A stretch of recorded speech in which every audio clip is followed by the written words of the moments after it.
जय हिंद दोस्तों। आज बात करेंगे बिहार बोर्ड हिंदी कक्षा 12वीं चैप्टर 3 जिसका नाम है संपूर्ण क्रांति, जिसके लेखक है जयप्रकाश नारायण, जो कि एक प्रकार की भाषण है। और आज इस वीडियो में आपको ऑब्जेक्टिव क्वेश्चन कराने वाले हैं, जो कि आप स्क्रीन पे देख रहे हैं। तो आप इस वीडियो को शुरू से लेके अंत तक जरूर देखिएगा। तो चलिए यहाँ से स्टार्ट करते हैं। उससे पहले मेरे दोस्त, यह जो वीडियो स्पेशली बिहार बोर्ड के बच्चों के लिए है, जो कि हिंदी 100 मार्क्स चैप्टर 3 जिसका नाम है संपूर्ण क्रांति, जिसके लेखक है जयप्रकाश नारायण, जो कि एक प्रकार के भाषण है। और इसका आज ऑब्जेक्टिव क्वेश्चन कराने वाले हैं, जो कि आपके बोर्ड एग्जाम में ज़्यादातर यहाँ से प्रश्न पूछे जाते हैं। तो चलिए यहाँ से स्टार्ट करते हैं।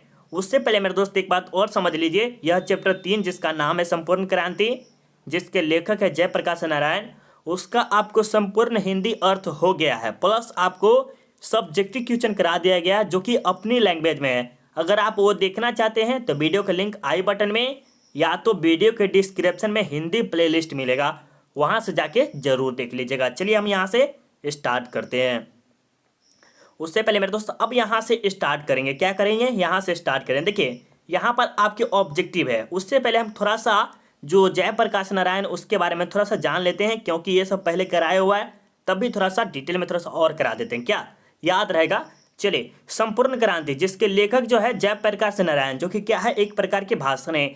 इसके बचपन का नाम क्या था? बाउल था। जयप्रकाश नारायण के पिता का नाम क्या था? हर्षोदयाल था। याद रखिएगा, अभी ऑब्जेक्टिव में पूछा जाएगा, अभी जस्ट आपको पूछा जाएगा, ठीक है। जयप्रकाश नारायण के पिता हर्षोदयाल थे। पत्नी का नाम प्रभावती देवी था। जन्म 11 अक्टूबर 1902 को हुआ था। कब था? 11 अक्टूबर 1902। डेट ऑफ बर्थ बहुत ही इंपॉर्टेंट होता है। मृत्यु जो हुआ था 8 अक्टूबर 1789 में, ठीक है, ये याद रखिए। जन्म सिताब दियारा उत्तर प्रदेश में हुआ था। अब चलिए यहाँ पर एक ज़्यादा खासकर ये इंपॉर्टेंट रखने वाली बात है, retransaction of Indian polity Jayaprakash Narayan के द्वारा ही लिखा गया है। चलिए अब हम यहाँ से स्टार्ट करते हैं 1 नंबर प्रश्न से।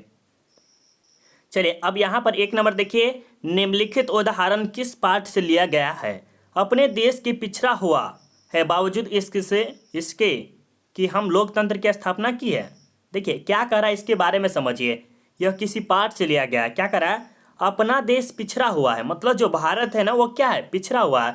उसके बावजूद हमने लोकतंत्र की स्थापना की है। ये तो गलत बात है। मतलब कि जो है ना, हमारा देश है वो पिछड़ा हुआ है, और लोकतंत्र क्या मतलब लोगों के बारे में बताया जा रहा है। तो ये किसने लिखा, इसके बारे में बताया जा रहा है। तो ये जो हमारे संपूर्ण क्रांति के सिपाही की माँ, प्रगति और समाज एवं पुरस्कार से लिया गया। तो ये जो हमारे हैं संपूर्ण क्रांति, जो कि जयप्रकाश नारायण ने लिखे हैं, तो ये इसका बिल्कुल ही राइट आंसर है। उससे पहले मेरे दोस्त, अगर आप इस चैनल से तैयारी करना चाहते हैं बहुत ही बेहतरीन, तो एक काम और कर सकते हैं, चैनल सब्सक्राइब करके बेल आइकन ऑल जरूर कर लीजिएगा, क्योंकि इसी प्रकार का वीडियो आपको इस चैनल पे मिलती रहेगी। चलिए अब हम दूसरे नंबर प्रश्न को देखते हैं।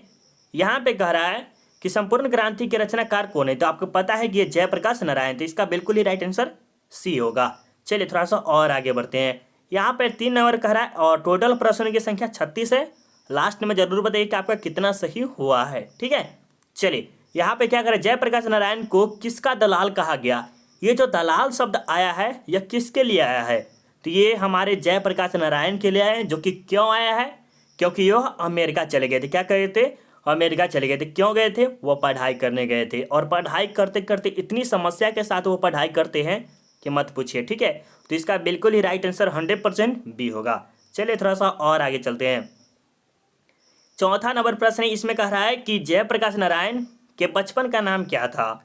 अभी जस्ट आपको हम पहले बताए थे कि जयप्रकाश नारायण के बचपन का नाम क्या था। देखिए थोड़ा सा हम पीछे करके दिखाते हैं, ठीक है, क्योंकि ये प्रश्न बहुत बार पूछ, देखिए ये सब जो है ना, ये आप जो देख रहे हैं ये आपके लिए बहुत इंपॉर्टेंट है। हम सभी चैप्टर में, जैसे चैप्टर 1, चैप्टर 2, चैप्टर 3 आप चल रहा है, चैप्टर 1, चैप्टर 2, उन सभी में आपको डिटेल के साथ ये सब पढ़ाए हुए हैं। तो जाकर जरूर देखिएगा, जिसका लिंक आपको हम वीडियो के डिस्क्रिप्शन में दे दिए हैं। चलिए अब आगे चलते हैं। तो ये जो बचपन का नाम क्या था? बाउल था। क्या नाम था? बाउल था। इसका डी बिल्कुल ही 100% सही है। चलिए आगे चलते हैं। जयप्रकाश नारायण का जन्म कब हुआ था? कब हुआ था मेरे दोस्त? अभी जस्ट आपको बताएं कब हुआ था। 11 अक्टूबर 1902 या 12 अक्टूबर 1903 या 13 अक्टूबर 1904 या 14 अक्टूबर 1905। तो इसका बिल्कुल ही राइट आंसर क्या होगा? 11 अक्टूबर 1902 को हुआ था। ए वाले का बिल्कुल ये 100% सही है। चलिए यहाँ पर बताइए जयप्रकाश नारायण का मृत्यु कब हुआ था, तो अभी जस्ट आपको बताए थे कब हुआ था मेरे दोस्त, ये 8 अक्टूबर इतना में हुआ था। ठीक है, चलिए अब चलिए थोड़ा सा और आगे चलते हैं। यहाँ पर देखिए 7 नंबर प्रश्न है कि जयप्रकाश नारायण का जन्म कहाँ हुआ था। जयप्रकाश नारायण का जन्म कहाँ हुआ था? इलाहाबाद उत्तर प्रदेश, इटारसी मध्य प्रदेश, सिताब दियारा गांव उत्तर प्रदेश, इनमें से कोई नहीं। ये जो सिताब दियारा है ये जो उत्तर प्रदेश और बिहार के सारण जिला से ही कुछ कुछ सेम करता है, तो ये जो हमारा है सी वाले का बिल्कुल ही राइट आंसर है। चलिए थोड़ा सा और आगे चलते हैं। 8 नंबर प्रश्न को देखिएगा। यहाँ पे कह रहा है कि जयप्रकाश नारायण को लोग क्या कहते थे। मतलब जो जयप्रकाश नारायण है ना, उससे बाद देखिए पहले बचपन में क्या कहा था बाउल कहा जाता था। फिर बाद में क्या कहने लगा मेरे दोस्त, यही कह रहा है। तो लोकनायक, जननायक, नरनायक, देश नायक, तो इसमें आपको 2 को रॉन्ग कर देना है, 2 में लगाना है। तो बिल्कुल जितने भी स्टूडेंट ए लगाए हैं लोकनायक, उन सबका बिल्कुल ही सही है। चलिए 9 नंबर प्रश्न में देखिए, बिहार के छात्र आंदोलन का जेपी ने कब नेतृत्व किया। जेपी मतलब जयप्रकाश नारायण, क्या होता है जेपी मतलब जयप्रकाश नारायण। और ये कब के थे? तो 1974 में किए थे। कब के थे? 1974 में। अब एक बात और समझिए, ये जो जयप्रकाश नारायण जो दिए थे 1974 में छात्र आंदोलन दिए थे, छात्र आंदोलन वो किए थे, उसमें बिहार का सबसे मशहूर भाषण था। क्या था? फेमस कर सकते, मशहूर भाषण था, जो कि अभी तक ऐसा नहीं हो पाया है। ऐसा भाषण अभी तक, सोच लीजिए कितना बड़ा आंदोलन था, जो कि कब किया गया था? 5 जून 1974 को किया गया था पटना के गांधी मैदान में। ठीक है, अब चलिए थोड़ा सा और आगे चलते हैं। 10 नंबर प्रश्न के देखिए क्या कह रहा है, रिक ट्रांजेक्शन ऑफ इंडियन पॉलिटी किसने लिखा। जो कि अभी जस्ट आपको बताए थे, रिक ट्रांजेक्शन ऑफ इंडियन पॉलिटी ये हमारे जयप्रकाश नारायण के द्वारा लिखा गया था, जिसका बिल्कुल ही राइट आंसर सी होगा। अब चलिए 10 के बाद 11 नंबर प्रश्न में कि जयप्रकाश नारायण को कौन कौन सा पुरस्कार मिला है। तो जयप्रकाश नारायण को भारतीय कौन सा मिला है? राजेंद्र प्रसाद शिखर सम्मान, साहित्य अकादमी पुरस्कार, भारतीय ज्ञानपीठ पुरस्कार, इनमें से कोई नहीं। तो ये जयप्रकाश नारायण है ना, उसे भारतीय ज्ञानपीठ पुरस्कार मिला है। कौन सा?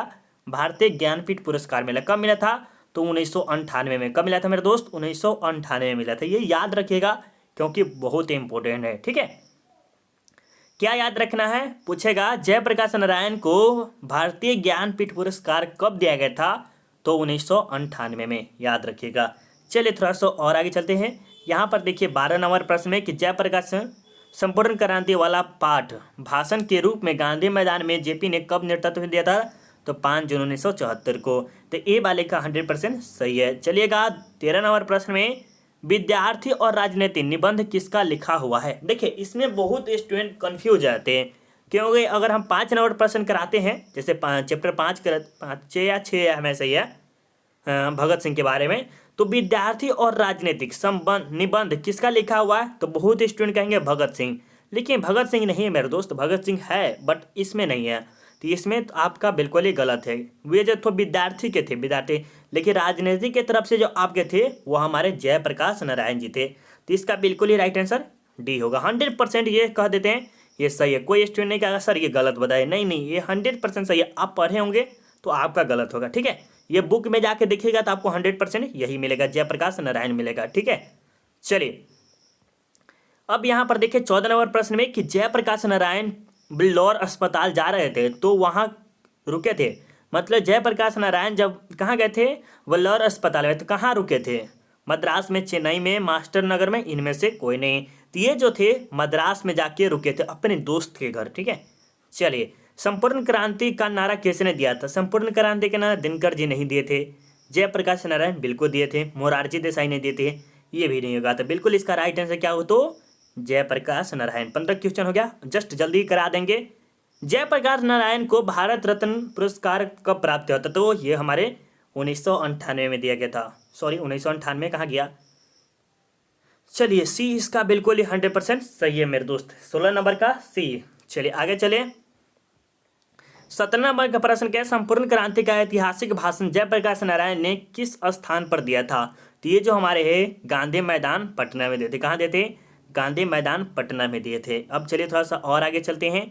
यहाँ पर क्या कर रहा है, जयप्रकाश नारायण ने छात्र संघर्ष समिति का गठन क्यों किया था? क्योंकि देश में क्या हो रहा था, भ्रष्टाचार बढ़ रहा था। क्या हो रहा था, भ्रष्टाचार, क्या कहते हैं, गरीबी, घूसखोरी, ये सब बढ़ रहा था धीरे धीरे। अब देखिए 100%, देखिए एक हम बात बताते हैं सिंगापुर में, और थोड़ा सा हम ज़्यादा वीडियो देखते हैं सिंगापुर के बारे में, अभी जस्ट कुछ दिन पहले भी देखे थे वीडियो।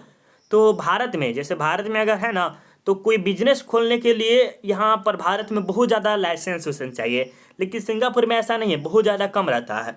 और भारत में बिजनेस खोलने के लिए बहुत लाइसेंस फाइसेंस दिखाना पड़ता है, वो करना पड़ता है। लेकिन गन खरीदने के लिए मतलब भारत में इतना नहीं है कानून देखिए, उसी प्रकार का है।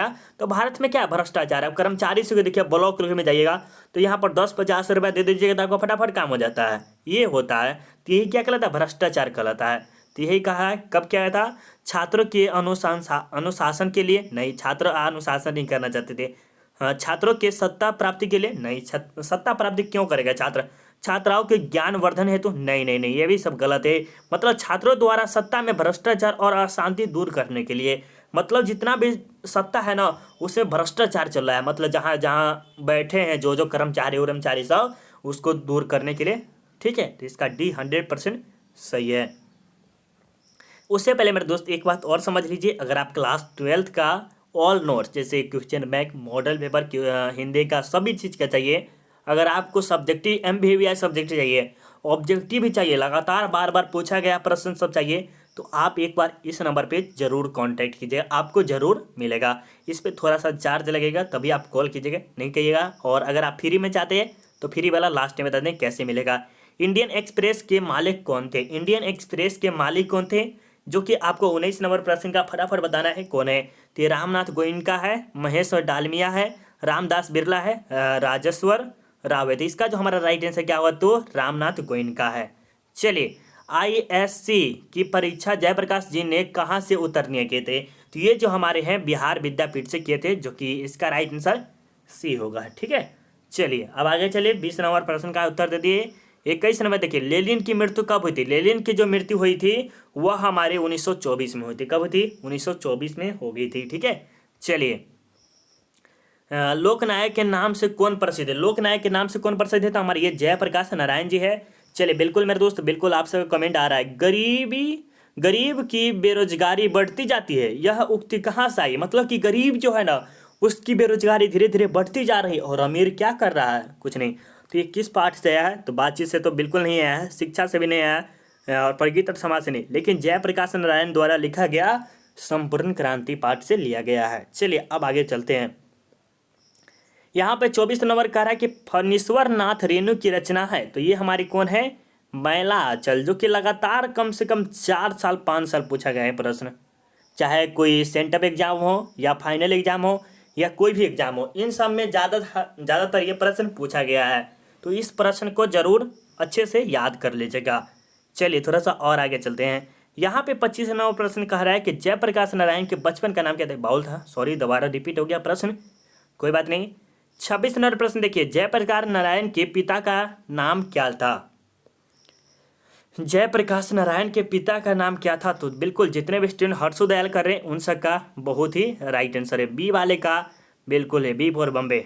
चलिएगा मेरे दोस्त, प्रजा सोशलिस्ट पार्टी का गठन कब हुआ था, प्रजा सोशलिस्ट पार्टी का गठन कब हुआ था, तो 1952 में हुआ था, ए वाले का बिल्कुल ही राइट आंसर है। चलिए, जयप्रकाश नारायण की पत्नी का नाम क्या था, जयप्रकाश नारायण के लीलावती या अमरावती या प्रभावती देवी या प्रभा देवी, तो इसमें राइट आंसर क्या होगा, तो ये मेरे दोस्त सी होगा। ठीक है, चलिए आगे चलते हैं। चलिए आप थोड़ा सा और आगे चलते हैं। यहाँ पर देखिए 29 नंबर प्रश्न है कि किसने कहा था, अभी न जाने कितने मीलों दूर इस देश की जनता को जाना है, तो ये जो हमारे कौन बोले थे मेरे दोस्त, एक बात और आपसे कमेंट कर दीजिए, महात्मा गांधी तो नहीं बोलेंगे, राजेंद्र प्रसाद बोले थे कि नहीं, जयप्रकाश नारायण या जवाहरलाल नेहरू, इसके बारे में 29 नंबर प्रश्न का फटाक दौर एक बार कमेंट कर दीजिए। बिल्कुल ये जो हमारे बोले थे जयप्रकाश नारायण जी बोले थे, तो इसका बिल्कुल 100% सी राइट आंसर है। किस अस्पताल में दिनकर का निधन हो गया था, हार्ट अटैक के कारण उसकी मृत्यु हो गई थी, जो कि आपको हम संपूर्ण हिंदी पर आए थे, तो उसमें आपको हम बताए हुए थे। ठीक है, चलिए, तो इसमें कौन सा हुआ था, कौन सा मेरे दोस्त, ये हो गया अपोलो अस्पताल में, श्री राम नर्सिंग होम में, बिलिंगडन नर्सिंग होम में, इनमें से कोई नहीं। तो इसमें जो हमारा राइट आंसर क्या होगा, तो बिलिंगडन नर्सिंग होम में हो गया था, इसका बिल्कुल ही राइट आंसर सी होगा। चलिए 31 नंबर प्रश्न के देखिए, 1974 में बिहार के मुख्यमंत्री कौन थे? 1974 में जो थे हमारे बिहार के मुख्यमंत्री कौन थे, ये फटाफट बताइए कौन सा था मेरे दोस्त। 31 नंबर प्रश्न का राइट आंसर क्या होगा? तो ये जो हमारे थे अब्दुल गफूर थे, ठीक है, बी वाले का बिल्कुल ही राइट आंसर है। चलिए यहाँ पर देखिए, जयप्रकाश के स्वास्थ्य पर निगरानी रखने वाला डॉक्टर का नाम क्या था? क्या नाम था मेरे दोस्त? जयप्रकाश नारायण जी थे, उसका स्वास्थ्य खराब रहता था, उस पर निगरानी रखता था, तो वो हमारे कौन थे? फटाफट कमेंट करिए। 32 नंबर प्रश्न का राइट आंसर क्या होगा? ये है हमारे डॉक्टर रमन। ठीक है, ए वाले का बिल्कुल ही राइट आंसर है। उससे पहले मेरे दोस्त एक बात और बताते, वीडियो अच्छा लग रहा है, थोड़ा सा और मोटिवेशन देते हैं तो और मजा आएगा, और आप सब लाइक करके थोड़ा सा सपोर्ट कीजिए। लाइक नहीं करते, बहुत कंजूसी करते हैं, तो अभी फटाफट लाइक करके दिखाइए, अभी जस्ट अभी लाइक करिए, अभी अभी आगे के अभी बढ़ेंगे, जब तक आप लाइक नहीं कीजिएगा जब तक बढ़े नहीं।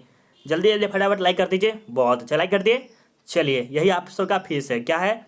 यही आप सबका फीस है, अगर लाइक करते हैं यही आप सबका फीस है, ठीक है। चलिए 33 नंबर में, जयप्रकाश नारायण को किसका भाषण सुनकर अमेरिका जाने की प्रेरणा मिली थी? ये हमारे जो थे स्वामी सत्यदेव के थे। क्या थे? स्वामी सत्यदेव के भाषण सुना, जो कि जब भाषण दे रहे थे तो वहाँ पर बोला गया था कि लड़का जो है ना वह अमेरिका में जाकर काम कर कर पढ़ाई भी कर सकता है, तो वो जयप्रकाश नारायण को भी नहीं गया और वो बात सुनकर वो चले गए, ठीक है। चलिए अब यहाँ पर देखिए, फ्री प्रेस के मालिक कौन है? कौन थे फ्री प्रेस के मालिक? कौन थे? 34 नंबर प्रश्न का राइट आंसर क्या हो? तो ये हमारे सदानंद जी थे, ठीक है, इसका सी बिल्कुल ही राइट आंसर है। चलिए ब्रेन ऑफ मुंबई किसे कहा जाता है? ब्रेन ऑफ मुंबई किसे कहा जाता है? तो ये हमारे उमाशंकर दीक्षित को, या शीला दीक्षित को, सुरेंद्र दीक्षित को, इनमें से कोई नहीं, तो इसका बिल्कुल ही राइट आंसर ए होगा, ठीक है। चलिए अब ये बताइएगा, जयप्रकाश नारायण मार्क्सवादी कब बने? जब लेनिन की मृत्यु होगी उसी टाइम, या कब बने थे ये बताइएगा, ठीक है। ये 36 नंबर प्रश्न आपको क्या करना है? आपको कमेंट बॉक्स में करना है। कहाँ करना है? कमेंट बॉक्स में। जस्ट 2 मिनट आपका चाहिए, 2 मिनट सिर्फ आप दीजिए, उसके बाद कुछ डिटेल बात करते, ठीक है।